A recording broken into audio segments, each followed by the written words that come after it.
Give me a stock clerk with a goal, and I'll give you a man who will make history. But give me a man without a goal, and I'll give you a stock clerk. So many times, the employee goes to the employer and says, give me a raise, and I'll start coming to work on time. And when I choose to eat too much today, I have chosen to weigh too much tomorrow. You see, most people never dare to evaluate really where they are. This is top 5 rules from Zig Ziglar to boost your self-esteem and positive mindset. Rule number 1, think as a champion. I'd never had anybody say something like that to me. You could be a great one. You could be the national champion. Now, I've always been loved, but nobody ever thought of me as a champion. Because of Mr. Merrill's integrity, and because he had written the training program, and because he had set all of the records, I took him absolutely at his word. The previous year, I had not been in the top 5,000 out of that 7,000 member sales force.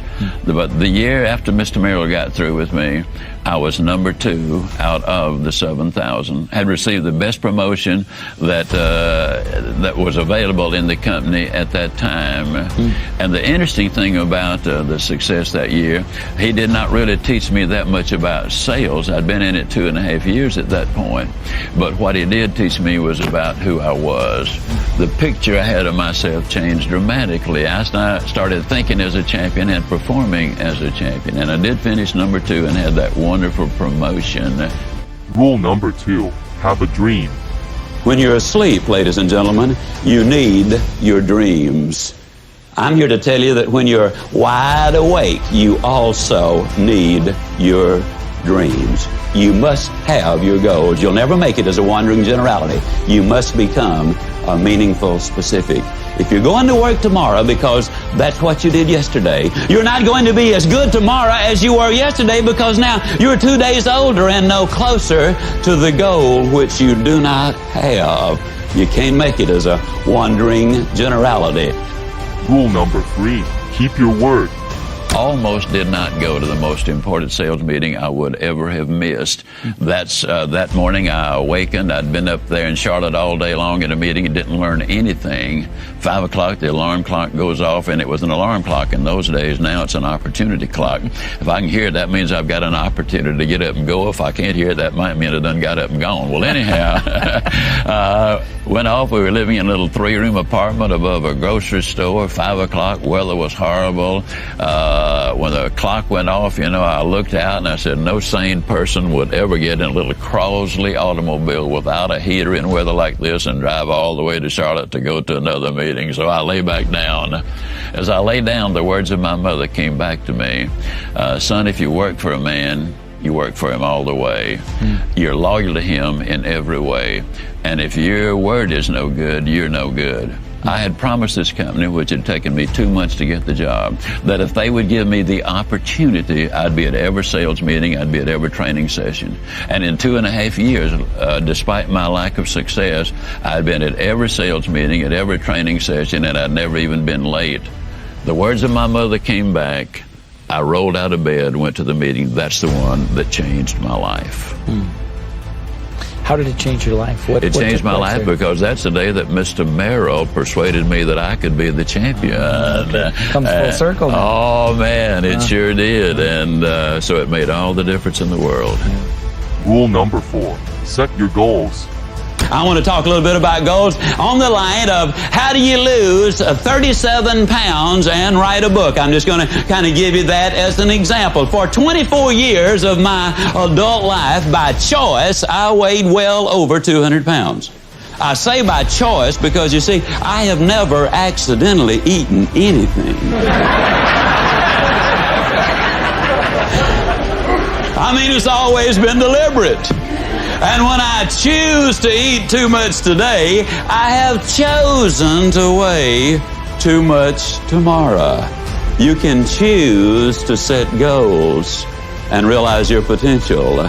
or you can choose not to set them. Now, if you choose not to set them, you got to understand that the consequences are not going to be good down the road. For 24 years, I was going to lose that weight. As a matter of fact, in 24 years, I lost several thousand pounds of weight. How many of you already know exactly what I'm talking about? But it wasn't until I wrote it down, put a date on it, listed the obstacles I had to overcome, identified the people, the groups, the organizations I needed to work with, spelled out a plan of action, set that time limit in there, and identified all of the benefits to me. It was only when I did that that the goal became a reality, and I lost the weight. For 10 or 15 years, I was going to write a book. You know anybody who's going to do just a whole lot of things, folks? I was going to write a book. But it wasn't until I got busy writing the book and writing the plans first before the book ever materialized. Now, if it sounds like I'm trying to sell you on having goals, how many of you are getting close already? How many of you are becoming convinced right quick like that you need to have those goals? There's no question about it. The immortal J.C. Penney many, many years ago said, give me a stock clerk with a goal, and I'll give you a man who will make history. But give me a man without a goal, and I'll give you a stock clerk. Now, the interesting thing is goals do not care who has them. Let me give you a classic example of the way they work. In 1950, a war-torn, devastated Japan, a nation which had lost an incredibly high percentage of its young men. Their cities were in ruins. They had been bombed out. But in 1950, they got together. They, meaning industry and government, got together and set a goal. The goal was we're going to be the #1 nation in the world during the 1950s in the production of textiles. In 1959, ladies and gentlemen, they accomplished that objective. In 1960, they set another goal. We're going to be the #1 nation in the world in the production of steel. Now, when you understand there's no iron ore in Japan of any significance, there's no coal of any significance there, we're going to be the #1 nation in the world in the production of steel, it seemed like an absurd goal, and yet they reached their objectives. They had taken all of the steps. In 1970, the Japanese set another goal. They said during the 70s, we'll be the #1 nation in the world in the production of automobiles. They missed it, folks.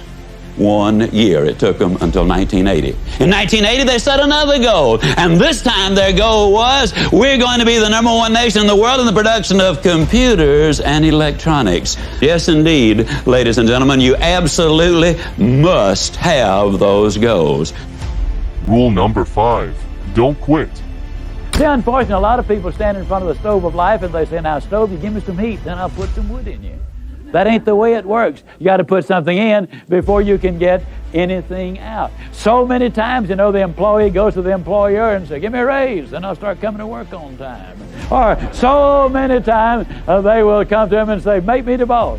Now, I know I haven't been here very long, don't really deserve to be the boss, but I just function better when I am in charge of the thing. You reward me now, and then I promise you I'll learn what this business is all about later on. Reward me now, and I'll produce later. It doesn't work that way. Can't you just see a youngster in school saying, teacher, if I take a failing grade home, my parents are going to skin me alive. Pass me on this quarter, and next time I'll study more than anybody else. Reward me now, I'll produce later. It doesn't work that way. Can't you just see an old farmer standing out in the fields in October and saying, Lord, I know I didn't plant a thing this year, but if you give me a big crop this year, I'll plant more than anybody next year.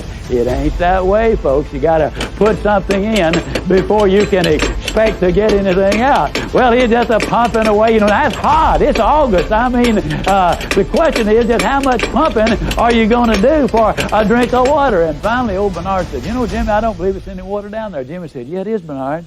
You know, in South Alabama, the wells are deep, and we're glad they're deep, because the deeper the well, the cooler, the cleaner, the sweeter, the purer, the better tasting the water. And isn't that true of life? Isn't it true that if you could become an MD by 6 weeks of summer school, that the rewards would be almost minimal or nothing, and how many patients would you have? Isn't it true that if you become a sales expert in 3 days of a training school, that the rate of pay would go down rather radically? Isn't it true that anything worth doing is worth doing poorly?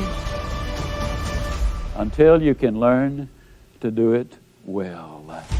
We'll never know how many kids have missed a college scholarship because they didn't study an average of 10 more minutes a day.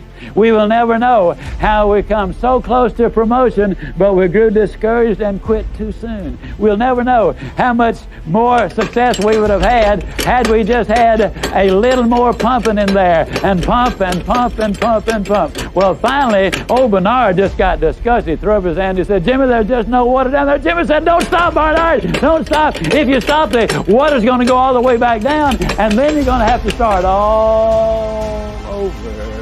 The reality is, folks, and I'm totally convinced of this is the story of America. This is your story. This is the story of success. This is the story of life. I believe with all of my heart that if you will pump long enough and hard enough and enthusiastically enough, that eventually the reward is going to follow the effort, and then once that water starts to flow, all you got to do is just keep a little easy, steady pressure on it, and you're going to get more water than you can possibly use.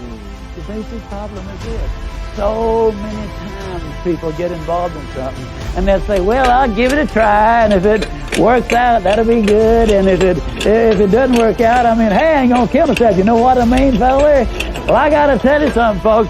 You're gonna pump forever like that before anything happens. When you get into something, grab that sucker and get with it. And then once the water starts to flow, then, ladies and gentlemen, that's what Strategies for Success is all about.